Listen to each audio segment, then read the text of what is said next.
Allô, allô, c'est Marie-Christine. Est-ce que tu manques de confiance en toi? Est-ce que c'est difficile pour toi d'aller vers ce que tu veux vraiment, ce que tu désires, de passer à l'action? Il n'est pas toujours facile d'augmenter sa confiance en soi.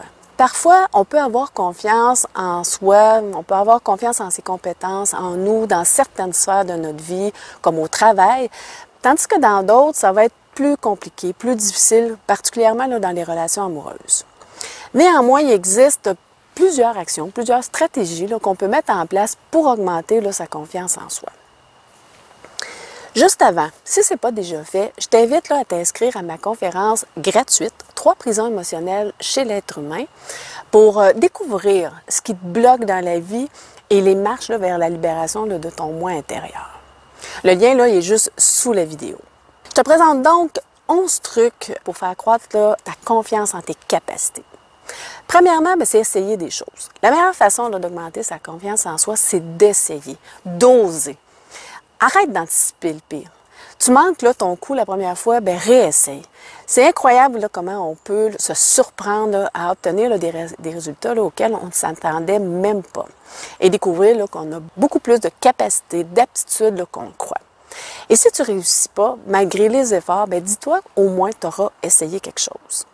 Sinon, au lieu de dénigrer, de te rabaisser, ça peut peut-être être utile de remettre en question ta méthode, la façon que tu t'y es pris et peut-être essayer d'autres moyens, d'autres stratégies. Un deuxième moyen, c'est faire une liste de tes réussites. Trouve des choses aussi minimes soient-elles que tu es capable de faire, que tu as réussi ou que tu as réussi à faire et fais une liste d'au moins 50 choses que tu es capable de faire. Parfois, on prend pour acquis des petites actions qu'on fait chaque jour, comme s'habiller, conduire, faire la cuisine, se peigner, effectuer des tâches au travail, etc. C'est important d'afficher cette liste-là à un endroit où tu peux la consulter facilement, où tu auras l'occasion de te remémorer toutes les fois où tu as réussi une tâche ou à poser une action. Un troisième moyen, c'est de changer sa posture. Prends conscience de ta posture et change-la. Remarque l'effet que ça a sur toi, sur ton état interne. Pour augmenter sa confiance en soi, il suffit parfois de redresser les épaules, de relever la tête, de prendre une grande respiration et de se dire avec conviction qu'on est capable. Une poignée de main ferme, regarder les gens dans les yeux, etc. Ce sont tous des comportements à adopter pour augmenter sa confiance en soi. Un autre truc, c'est de se fixer des objectifs réalistes et réalisables. Si on se fixe des objectifs trop élevés, on va se faire vivre à coup sûr des échecs, par le fait même des déceptions par rapport à nos aptitudes, notre performance, ce qui n'aidera pas vraiment à augmenter notre confiance en nous. Vas-y en fonction de tes habiletés, de tes capacités, de ton temps, de ton énergie, sans que l'objectif soit trop facile non plus. Sinon, il n'y aura pas de défi et après coup, ça va être facile de se dire « Ouais, mais là, c'était trop facile. Ouais, mais c'est une tâche qui est facile pour moi. » Un cinquième truc, c'est avoir un discours positif. Se parler positivement. Arrête de dire que tu n'es pas capable, de dénigrer, de te rabaisser, de te taper sur la tête. Est-ce que tu as essayé? Non. Alors, qu'est-ce que tu en sais? Essaye. Le matin, en te levant, regarde-toi dans le miroir, parle-toi gentiment, avec indulgence et respect, avec bienveillance, pour bien partir ta journée. Un sixième moyen, c'est prends soin de toi.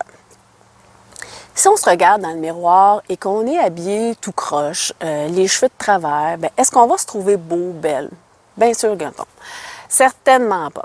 Alors, c'est important de se coiffer un minimum sans être maquillé, coiffé et tout, mais au moins s'habiller convenablement. Pas besoin d'être chic, mais un jean est quand même plus habillé qu'un jogging, par exemple, en autant qu'on soit confortable aussi. C'est un acte d'amour, en fait, envers soi-même, de prendre soin de soi. Si ce n'est pas déjà fait, je t'invite à visionner ma vidéo « Comment prendre soin de soi ». J'ai mis le lien sous la vidéo.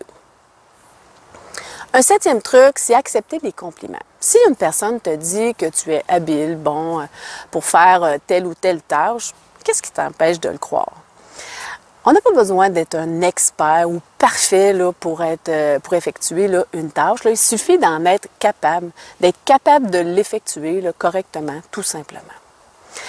Apprends à recevoir et à accepter là, les compliments. Un 8e truc, c'est de miser sur ses forces.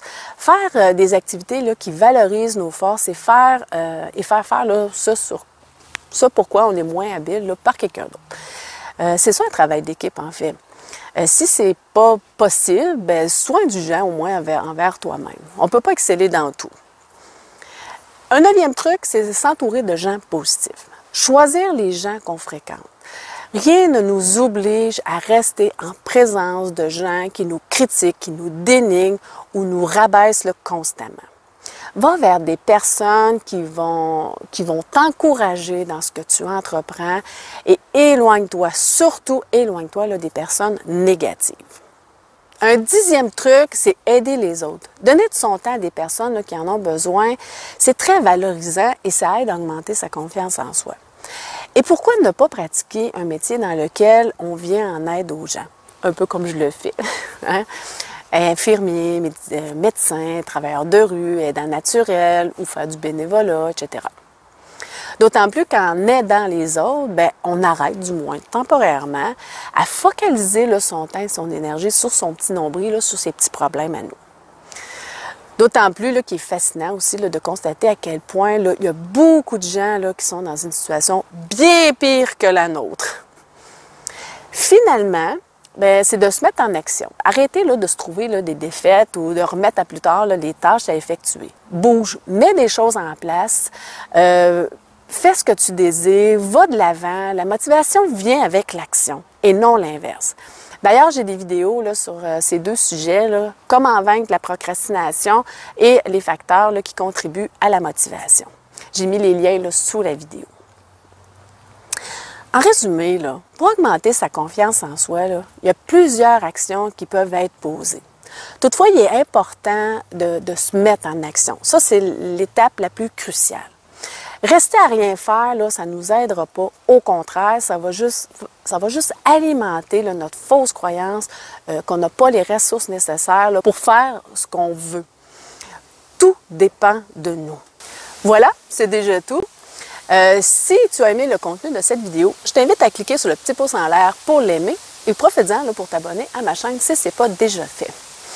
Aussi, si tu as des questions ou des commentaires, je t'invite à les écrire là, sous la vidéo. Si ce n'est pas déjà fait, je te réinvite encore une fois à t'inscrire à ma conférence gratuite « 3 prisons émotionnelles chez l'être humain ». J'ai mis le lien là, juste sous la vidéo. Sur ce, je te souhaite une excellente journée et je te dis à la prochaine. Bye bye!